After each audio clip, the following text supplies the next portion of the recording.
Welcome to Bits and Brews Light. I believe we are on number 43 with Linda Eastburn. So welcome, Linda. I understand you like water best while you write. I'm drinking water today. I've been out working in the heat, so I'm drinking a lot of water. We may have to, take a break for me to go get more midway through, but we'll see. So welcome, and can you tell my audience about yourself and about your book? Yes, well, I'm Linda Eastburn. I'm a real estate investor / intuitive instructor, and my book kind of talks about my journey. Not just my journey, but it speaks about the fantastic ways in which that your gut feeling or intuition can contribute in your life experience. So I've got a lot of examples of both myself and other people in the book, but then I went a little step farther. I went into describing some physics processes that happen when we are in deep concentration. Basically the inner kind of part of ourself that gives us intuition begins to kick in a little bit stronger when we are in like a deeper meditation or a deeper focus, and how valuable that can be. I know in my real estate career, it's been just something that has always been present, and it's guided me through many different obstacles in real estate. So that's what the book is really about. It's helping people to understand that if you want something, getting into that state where you can hear that intuition a little clearer, be able to identify when that gut feeling is telling you yay or nay, do this, don't do that, something like that. So that's really what the book is about. Right. What does the S.P.I. stand for? It stands for superpowered intuition. Superpowered. That makes a lot more sense. I was reading it as superpower, intuition. And I kept going, well, where's the P? That should have been obvious. As I said, I've been out working in the heat all day. So that's my excuse, and I'm sticking to it. So you have some interesting phrases, one of which is manifesting at quantum level. What does that mean? Well, I mean, as far as I know, no one else has ever used that phrase. So is that of your creation, or is it a thing? It was mine and a physicist that worked with me on this process. So if we look at a quantum state, as a quantum state functions, they do know that the future has many random potentials, right? But they also know in experiments that if you observe that randomness goes away, that there's less randomness there. So we took kind of my life experience and my own intuitive capacity and sort of looked at that through the lens of quantum physics and said, okay, because my life has been one where my intuition has shown me so many things in the future. I would know what properties would sell for. I would know what properties were coming available. I would know the right time, right place, that sort of thing in my real estate investing. And because that was so strong and so intense in my life, we decided to back engineer that and kind of put it in physics terms. So part of the book is about being able to get into an intuitive state where you can begin to see some of those future events. A lot of people think that's not possible, but when you start working with remote viewing, you understand that the odds are that you can see the future relatively easily. It's not 100% correct, though. I know I had a group that I taught some years ago, seeing future remote viewing, and we were looking at the stock market. We were looking at specific stocks and whether they would go up within a certain period of time by around 20% or 20%, yes or no. They would go up that much or not go up that much. So we did this for a year with a group of around 5 or 6 really good remote viewers.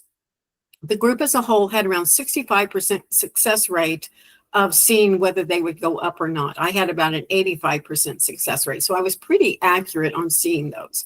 But my life experience has been one that, so many things have been shown to me in advance, like the real estate crash in 2007. I knew in 2004 that something was going to happen and I needed to be completely out of my real estate investments. Now, when I first realized that, I argued it.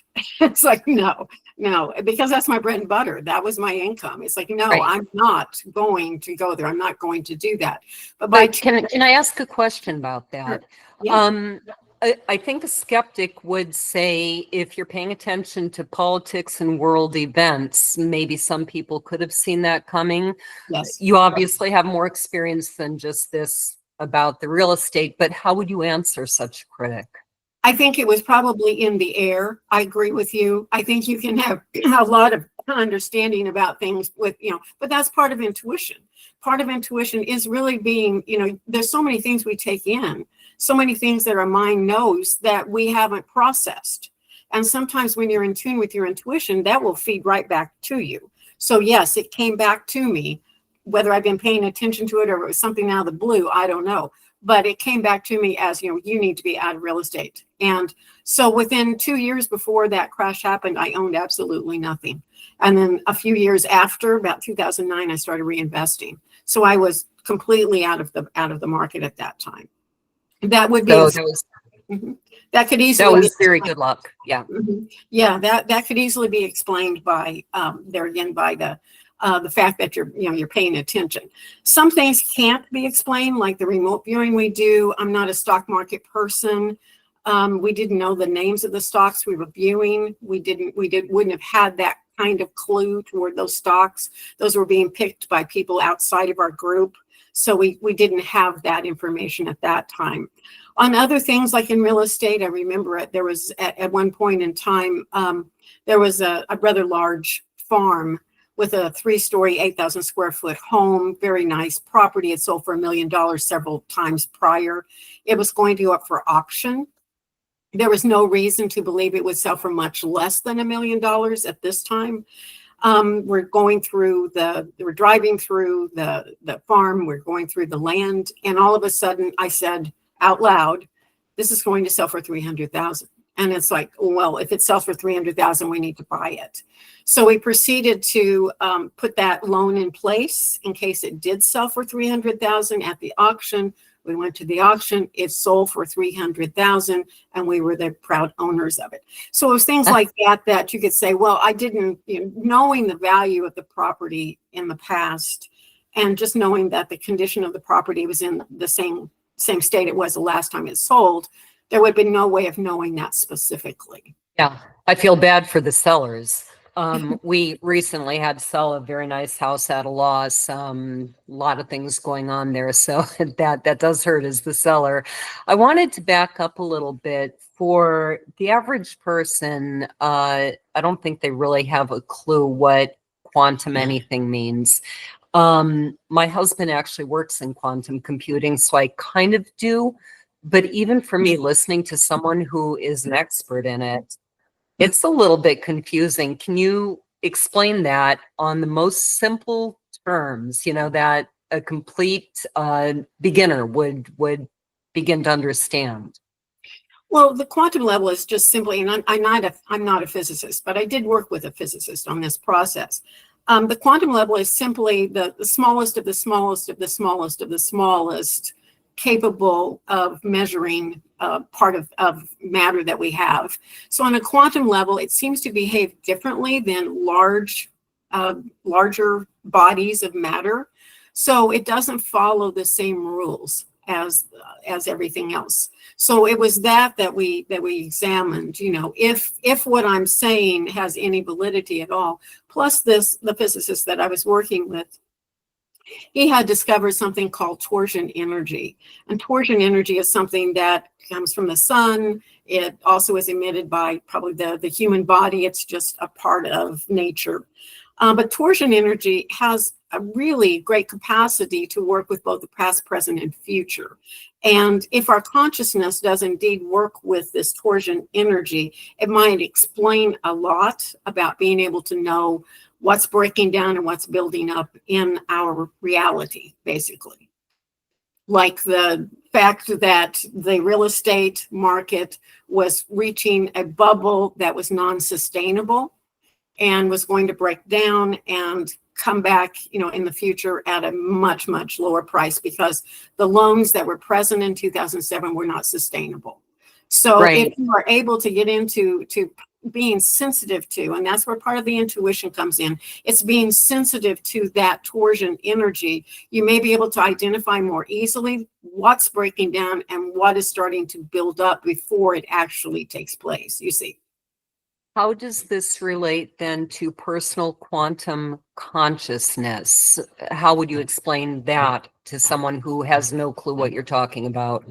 Well, personal quantum consciousness, I'm not sure exactly what that is, but consciousness as a whole obviously works in various levels, different planes. I thought I found that phrase in the beginning of your book. I was It doing may be some somewhere reading in there online. referring to something, but I'm not sure exactly how to Okay. answer your question. Okay. So I think that consciousness, works in different levels, but I think consciousness also works on that very minute level, to be able to be sensitive to energies.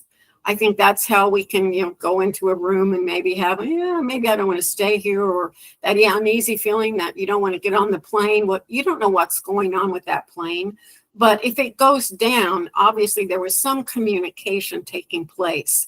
And probably the pilot doesn't know what's going on with the plane, and the crew doesn't know what's going on with the plane, and the airline doesn't know what's going on with the plane, and the passengers don't know what's going on with the plane.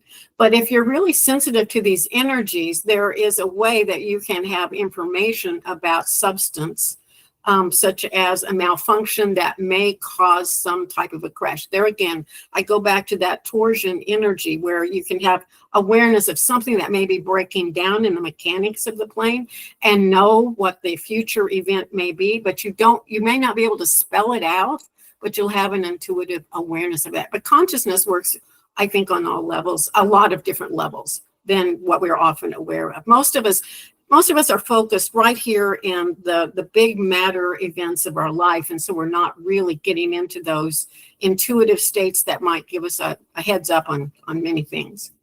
Right. So can you give us a brief overview of this process and also how you discovered it? Well, you said you kind of worked backward from your experience to show other people how to create what you can already do.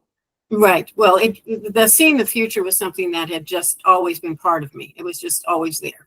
It was not on command. I mean, it would just pop in at different points in time, probably when I needed to know something. It wasn't always warnings at all. It was oftentimes, showing me opportunities that were sitting there.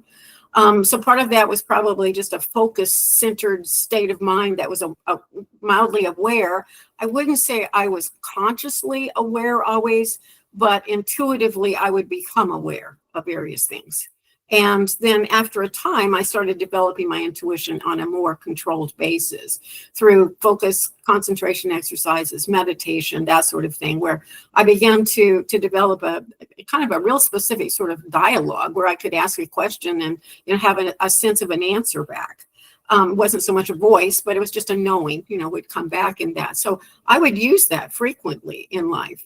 And then, started teaching that, and especially in the body mind, health issues. So many times, our body is telling us something, we're not aware of it. But if you can become sensitive to that, you can maybe curb things before they ever get out of control physically with health issues. So I taught a lot of doctors, nurses, people in alternative health practices, how to be more attuned to their intuition in that regard.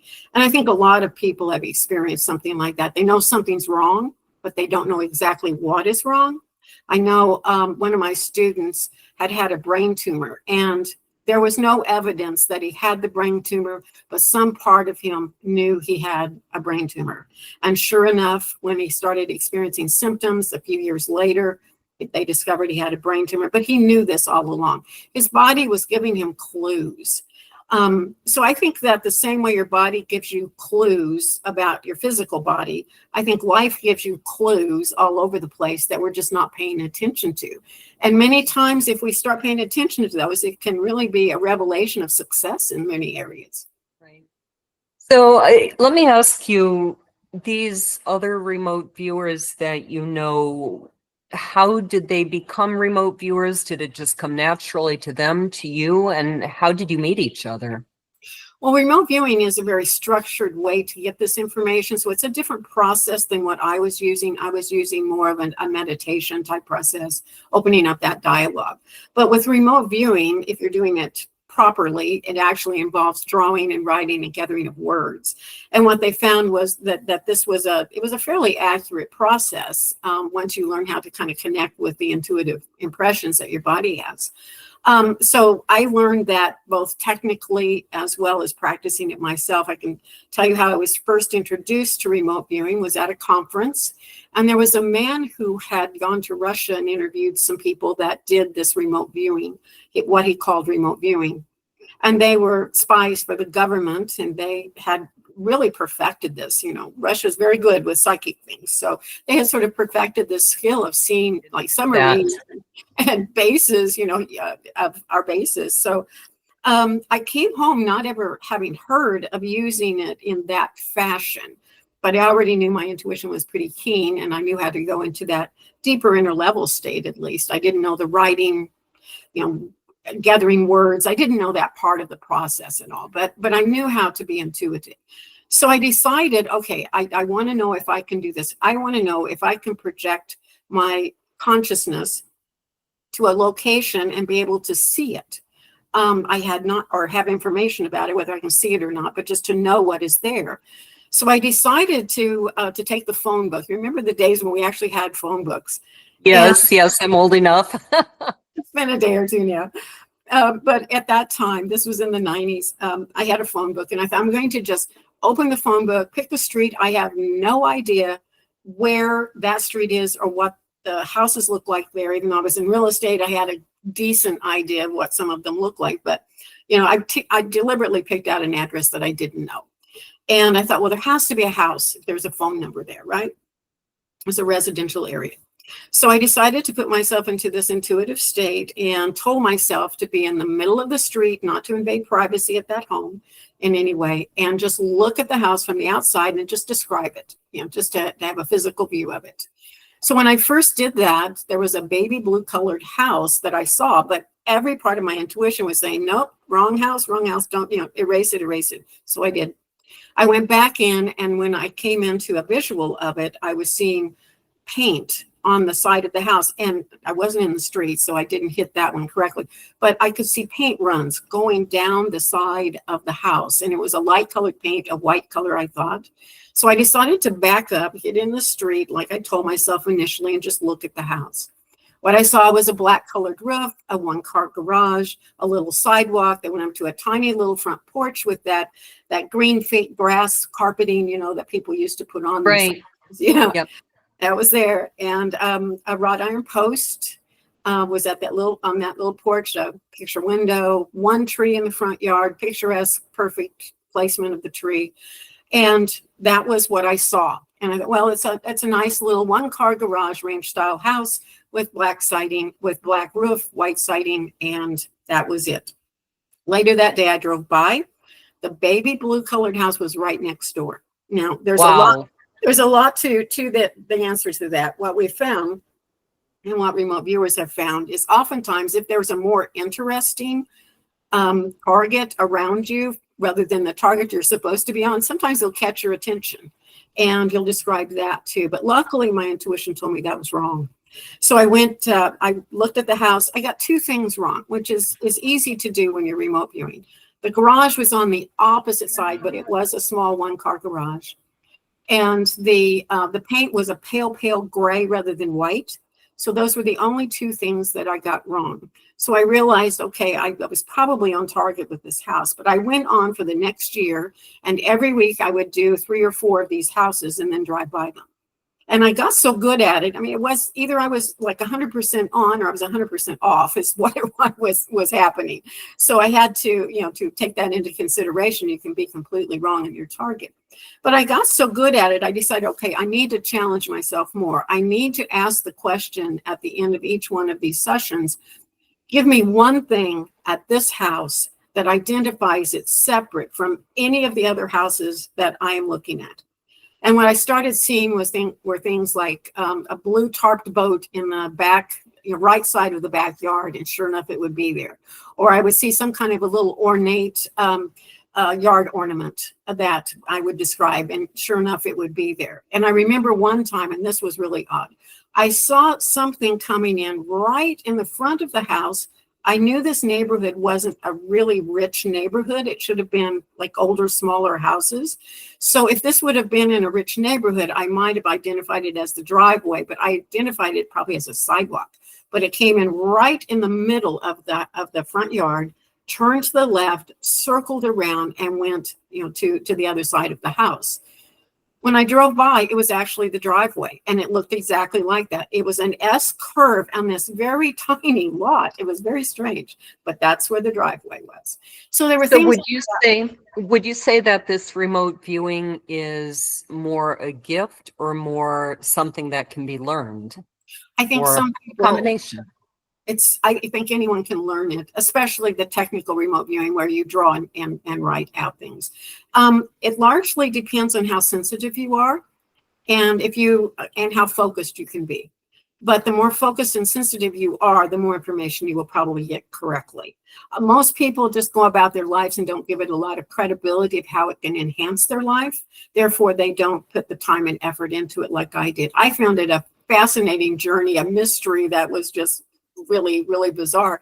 And also I was really good at it, but that was probably because of two things. One, I had the ability to concentrate very deeply. And the second thing, I was getting a lot of stuff right. So that was encouraging as well.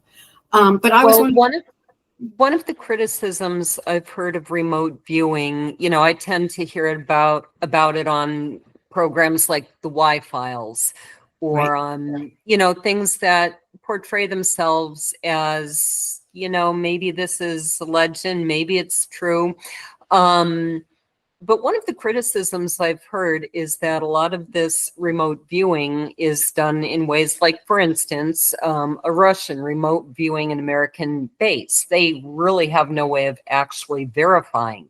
They can come back and say anything to you. And there was one story about a man who supposedly remote viewed the crucifixion. And there was even a remote viewing camera involved. Do you know this story? I do not know the camera story. No. Okay. Yeah, well, supposedly they had developed something to actually take pictures. And so he took photographs of the crucifixion. And that was completely debunked. I mean, it would have been amazing if it were true, but it was debunked as they found out that he'd taken, a postcard of a statue somewhere in Italy of the crucifixion. And he had photo edited to be the reverse and, maybe played with the shade and color tone a little bit.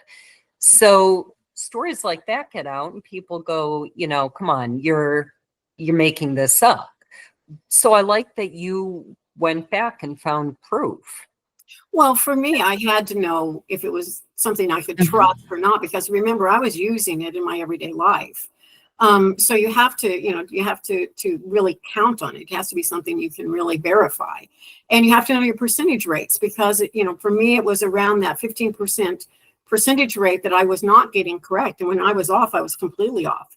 So I had to take that into consideration. And by all means, I don't think someone should just blindly do something based strictly upon a remote viewing session. You should have some knowledge of whatever it is that you're pursuing beyond that. However, I've just had this work so many times. It's just one of those things I count on. But also I've had it work with other people too, being able to see things, especially, helping people with business, helping people with relationship issues, things that they might miss otherwise, to be able to. How would remote viewing work in the situation of helping someone with business or a relationship? Well, with business, oftentimes you can kind of see the odds of how things are moving, how things are building with something, if timing is right with it, and helping them get in touch with their gut feeling about it. What's your passion? What's your motivation with it? I mean, business is, 90% effort and interest and motivation, and 10%, luck of what happens out there. So I think part of it is just helping people to get in touch with that so they can identify when they're just pushing themselves to the limit, when there's nothing out there that's going to return to them, or when they're missing opportunities that are just sitting there and they're not taking advantage of them if it's something they choose to do.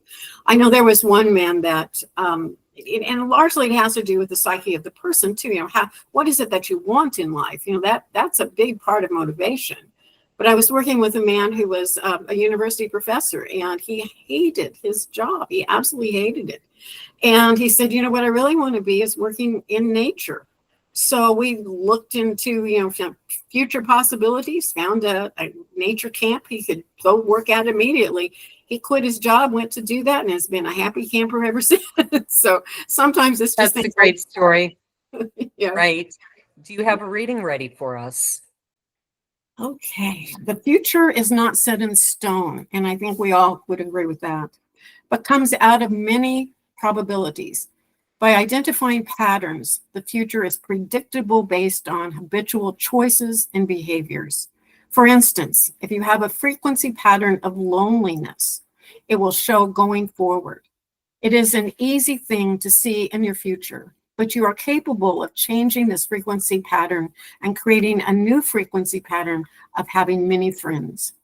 If you do not like what you see unfolding in your future, you are able to change your frequency and move your choices in another direction. A man was once shown a situation in which he did change. He had a dream where he was at work eating a candy bar in his cubicle. There was a strict policy at his workplace of no eating at their desk. In the dream, a supervisor came by and saw him eating a candy bar. He was reprimanded for doing so. The next day, he was working away at his desk and reached into a drawer to pull out a candy bar, which he remembered his dream. He placed the bar back into the drawer. When he looked up, there stood his supervisor, just like in his dream. But he had changed the outcome because he did not eat the candy bar. That's a good story. Yeah. I would tell my listeners the book, you can read a sample online, you can see the table of contents and get a good feel for what's in there. So you also make films. Yeah, I do. Yes, I've made several And films. so my first question is time management. How do you do it? Well, I'm a real estate investor, which takes some of my time, but not all of my time. So that's my bread and butter, luckily. But in 2013, my mom had a stroke, and I spent 5 years taking care of my parents. And when my mother passed and my father passed in 2015, my mother passed in 2017. So in 2018, I was sitting here thinking, I have an opportunity at this time to do yet something different that I might want to do. And I'd always wanted to do documentary films. So I set out to learn how. I bought the equipment, I got editors, people to work for me, help me in that process. We did kind of a fun project at first, just learning the ropes of filmmaking and editing and that sort of thing. And then I made some documentary films, which showed at art houses and movie theaters and even at universities. I made one about World War II, and it was a great success in that regard. So that was just really, really an enjoyable thing. Now, COVID happened during the midst of my filmmaking. So my intent to do a lot of documentary films I could put out there into universities, do the kind of the circuit and travel and lecture at those, didn't come about quite as I had hoped or planned because COVID sort of shut that down. But it still was good. So I went on to do some other films, some nature films, some things that I wasn't prohibited in making. I didn't have to be around people. I could just be around nature. So did a few of those as well. So yeah, that was yet a small portion of my life experience, but one that I was able to check off and say, yeah, I've done that, and I love doing the bucket list. What would be some of your best advice to an aspiring filmmaker? And I just have to throw this in. I had my first major role as an extra getting groceries in the background. So it was kind of fun to see the process of how they did all of this. And it was just a 10-minute thing. I literally had to go like half frame by half frame to even find myself in the film. And then I was a blur in the background, but it was fun. And it was entered into a comedy film fest, the Knoxville Comedy Film Fest, and we took second place. So yeah, I was pretty happy with that. But what would your best advice be to someone as to how do you make a film? Well, that's a good story. And I don't think I started out knowing anything about it. But by the time we made the third film, what I began to feel was that the process of filmmaking was like a dance. You know, everything has to come together in a choreographed way, like a dance, in order to make sense to other people. But it had to make sense inside of me as well. So I began to understand how that, you know, the music and the story unfolded, and what vocals to put in and when to just be silent and have a scene, you know. And it took really 3 of those films before my intuition kicked in strong enough on how to have that dance with filmmaking. I would not advise anyone to do what I did, because it was a rather expensive endeavor.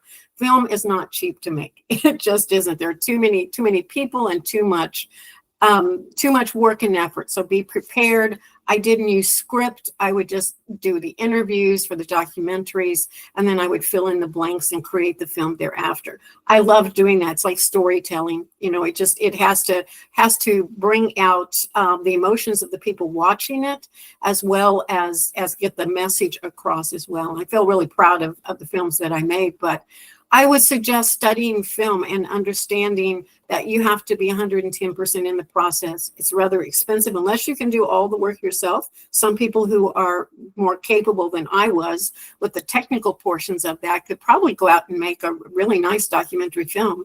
I know one documentary filmmaker I really admire and respect. He's made several documentary films just using his phone, but he's a really good editor.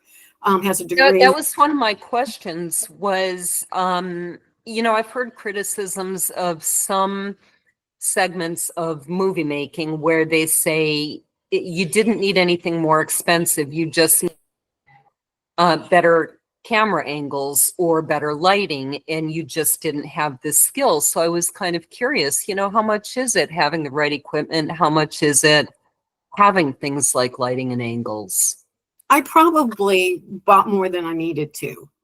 But granted, you know, to create a scene, to create a mood in a scene, that's something even, you know, beyond what I probably was able to capture in my films. I could capture an emotion. I could understand the timing with all of that, but I hadn't perfected, you know, that camera angles like you're talking about. But I understand that, but I don't think I was able to do it. I think you can also understand that in the midst of telling the story, silence is golden, because there's a point where you need to let what was just spoken sink in. And that, you know, you can do so much with the ebb and flow of silence and words or music, you know, that brings in the context. One documentary film I did was a woman who was a cancer survivor. And she told her story from the point of view of going through all of the, she had stage 4 cancer, and they gave her 3 months to live. One doctor was willing to treat her, the only doctor willing to treat her. So she went through just a massive amount of physical despair, you know, in that process. She was ready to give up. And I remember we needed a scene that captured that. And she was talking about the only place she was allowed, she felt like, to really release her emotions was when she was in the shower, because she could cry and just, you know, just feel what she was feeling. She had to be strong for her parents and her children, and otherwise, you know, to be a strong character in this process. But we decided to create this scene in the shower, and her words were, "I just wanted to give up." And we backed away, and you could just see the water streaming down the shower door and the music, you know, and just by doing that, you could feel what she was feeling. And it was amazing. But it was a beautiful story because she survived. She's lived 40 years now since the cancer. And it was great. It was a great story of survivalship, but yeah. Well, this is a funny story relating to music. I was originally supposed to be playing violin in the background, or fiddle technically. And then they realized, well, whatever I'm doing, they were just going to dub in music because I don't really play violin that well anyway. And they just wanted someone who could fake it. And then they realized the motions aren't going to fit the music we dub in. So that's why I became a shopper. But can you talk a little bit about the process of getting your film into theaters. Oh, yes. Well, the theaters that I got into was just a matter of contacting them and explaining that I had these films. I showed them more than one documentary back to back because they were kind of short. And most of them were art house movie theaters, simply because they will entertain the idea of a homegrown film rather than something that's more mainstream. Of course, the process was contacting them. Of course, they wanted to see the films. And then we would, set up a time if they felt like it was adequate enough, and they always did. So I felt like very proud of my films that they were good enough to split ticket and have the showing on the night. Usually there was a day of the week or a night of the week that they would show that type of film for kind of those homegrown documentaries. So yeah, that was my process. It was pretty simple, actually. The universities, I created a cover letter I mailed out to history departments for my World War II documentary, and received a lot of interest back and did show it at some. However, due to COVID, most of them said we're not doing anything that requires a crowd right now. So I don't know if you can hear the construction going on in the background. I can't, no. Oh, thank goodness. Maybe it's not messing up the sound. I keep trying to hit the mute. So I want to keep talking as long as there's song, so I can keep the mute on.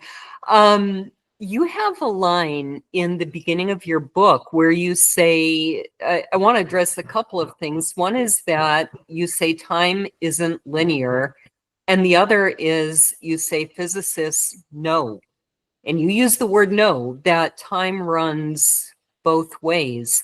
So explain how they know these things or what they're basing this on, and how do we use that in our favor, in addition to what you've been talking about?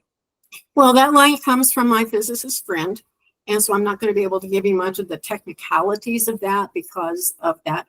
I think that there's probably two camps of physicists out there right now. There's the old, camp of, everything is built basically around, this mechanical, physical world. And then there's, kind of the more progressive people. The ones that are more progressive are talking about time and space just doesn't hold water anymore mathematically. I'll refer to Donald Hoffman talks about this. He's not a physicist, but he does talk extensively about, the nature of time itself. But even if you go back to quantum mechanics, time just doesn't seem to have the same process at that level as we know about it. So I think time is elusive to us. I think we have to have it as a good organizational tool for us. So it's easier for us to think of it in linear terms, of course, because how else are we going to function in our life? So I think it's basically linear in our minds, but in reality, I think it sort of goes all over the place. And there again, I have to refer to my physicist friend and his acquaintances and the people that are moving forward with like new ideas of physics. I believe that Albert Einstein would have agreed. I think he was the one who compared it to, was it a river that keeps twisting around? So at one point you can step into either stream on either side if you're standing kind of in the crook, or he might have compared it to a spring going down. But it's amazing when you think that someone of that caliber of intelligence says time might not be what we think it is. Well, it goes back to the torsion energy I talked about earlier too. It's how tight the spin on this torsion energy is happening. It's like if it's really, really tight, what happens is it condenses time and it becomes much more, not linear so much, but it's going to slow it down. And if it becomes very loose, it's the opposite direction. So it depends on how tight this torsion energy is. And if we look at how things break down and how things build up, in the past, in the future, we know things erode, they break down, machinery breaks down, our body breaks down, everything has some sense of erosion. And then, we go back to earth, whatever happens to spirit happens to spirit. But that thing that happens in the future is building out of what's breaking down in the past, basically. So wherever that energy goes, wherever that substance goes, it's going to break down and erode and then build back up into something else. I think we all understand when we think about taking care of our physical body, we may be able to slow down some of that erosion or speed it up by taking care of ourselves or not taking care of ourselves. That's part of the body-mind experience. But I think that also sort of slows down time as well. As we slow down that erosion process, then we get to spend a few more years in the body, maybe, without some kind of disease taking us over or some kind of illness, because we've worn ourselves out by the time we're 40 or something like that.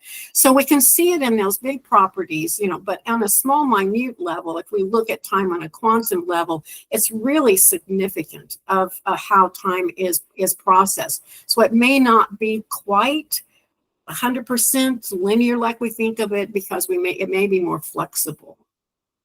Right. So you had a radio show, and what was that about? And how long did you have it? I had the radio show for about a year. It was called Anomalies. The radio show, we had a lot of physicists and scientists on the radio show. We had Stanford Freeman. We talked a lot about cosmic things, UFOs, the science behind UFOs. We talked about, just the physics behind a lot of things, but we also had a lot of other people on there too. I had the remote viewer who wrote Remote Perceptions on, Angela Smith. I had her on the show. Linda Moulton Howe was also a researcher. Just a lot of people that had a lot of different things. We had medical doctors on there. We had alternative medicine doctors on there. Anyone basically who had written a book that was of interest to me, I tried to contact them to get them on the show. Because I love knowledge, I love information, and we had that for about a year. That's fantastic. Is it still available on YouTube or anything like that? No, it was before that time period, and no, it's not available anymore. Oh, okay.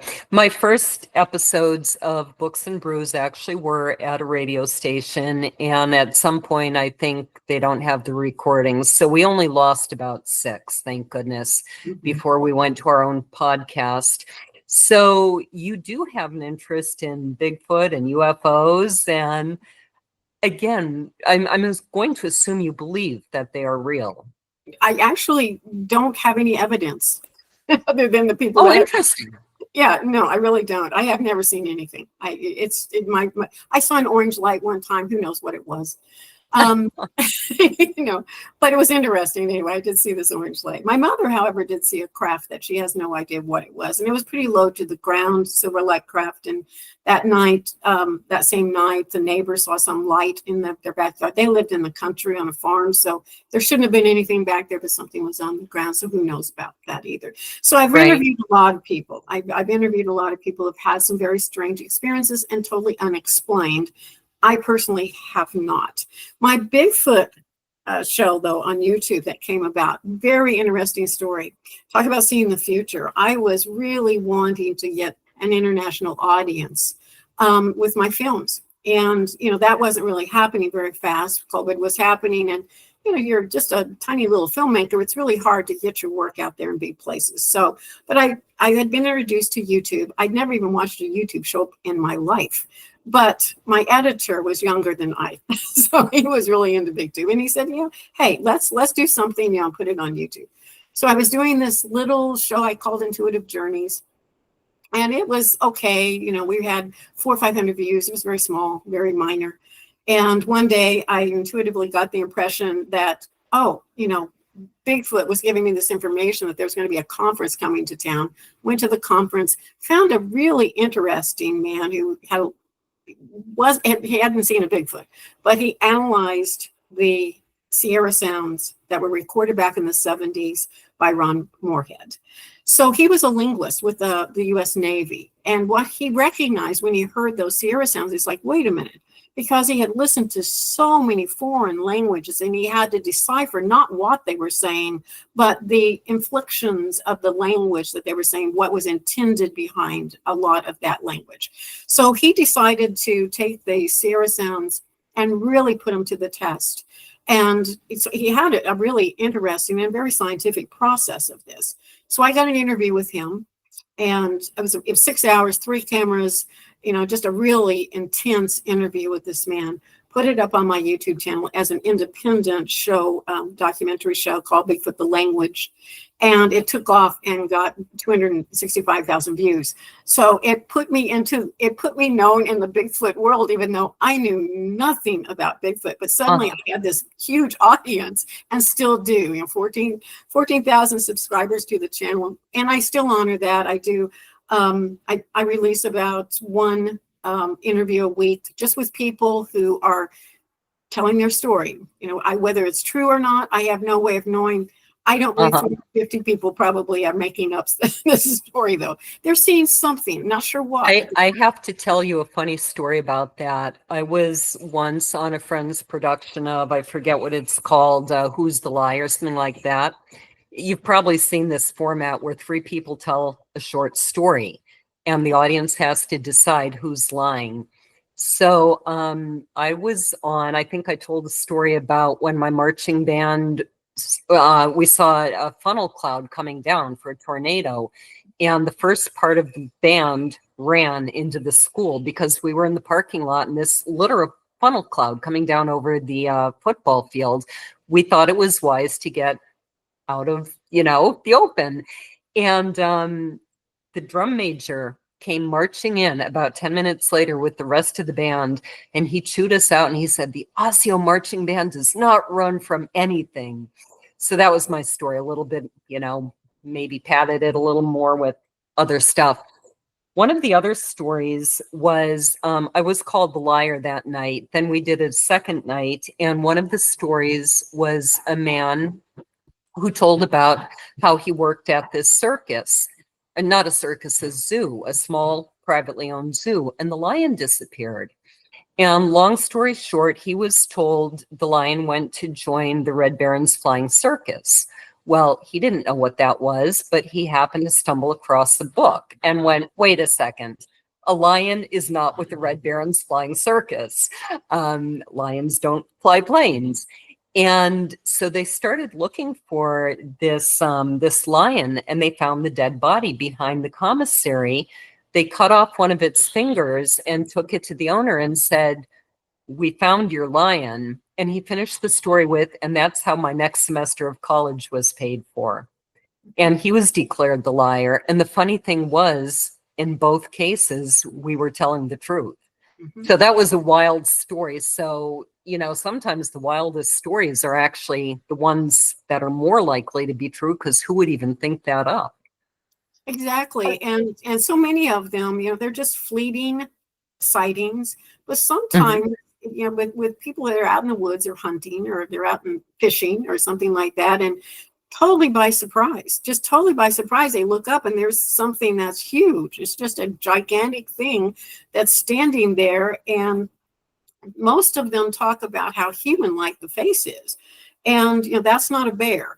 I don't think anyone would say a bear has a human-looking like face. So, So yeah, and then there are a lot of paranormal descriptions, almost like the UFO community has. There again, you don't know how much of this is just our perception. Is there some illusion happening that our perception is off, or are these things really happening? Yeah, it's an interesting mystery, and I think the mystery is what draws me in. But there's no way that I can prove it, and there's no way that I can, have any solid evidence about it, because I haven't experienced it myself, and. When there is nothing out there so far, it's just a cryptid that is not discovered yet. So are all the stories every week about things like UFO and Bigfoot experiences? My audience tends to like the good old boy in the woods that's had an experience, or a good old gal in the woods that's had an experience. So I honor what they enjoy watching. And so I try to find people with those personal experiences, or people have written a book about it, or something like that. And so I try to stay with that. I've tried to veer away from that and put a little bit more of my physics and analytics into the show. And it just doesn't fly on that channel. So I just honor that this is what they like to see. They like to be entertained by a fantasy story or a real story. Either way, they enjoy that. So that's what I give them. So And I'll have to tell you about my story. I actually did have a very strange experience with my husband in kind of the woods, kind of a park down in Missouri near Fort Leonard Wood. So I'll have to talk to you about that later, but where can people find you online? Yes, you can find me on Facebook for sure. Just Linda Eastburn on Facebook. I have a Bigfoot Cryptid group, Bigfoot Cryptid Midwest group. I also have the Life You Want group on Facebook, but you can just look up Linda Eastburn and find me on there definitely. You can also find my YouTube channel if you're interested in Bigfoot, and it's just Linda Eastburn YouTube channel. And you can find my books on Amazon. Fantastic. You can find me at lauravosica.com. You can find our sponsor, Gabriel's Horn Press, at gabrielshornpress.com. You can find me at booksandbrews.net, obviously here at YouTube. And you can see our farm animals, including the ram who trampled me, at glenmerrillfarms.wordpress.com. So thank you very much for being our guest. Cheers.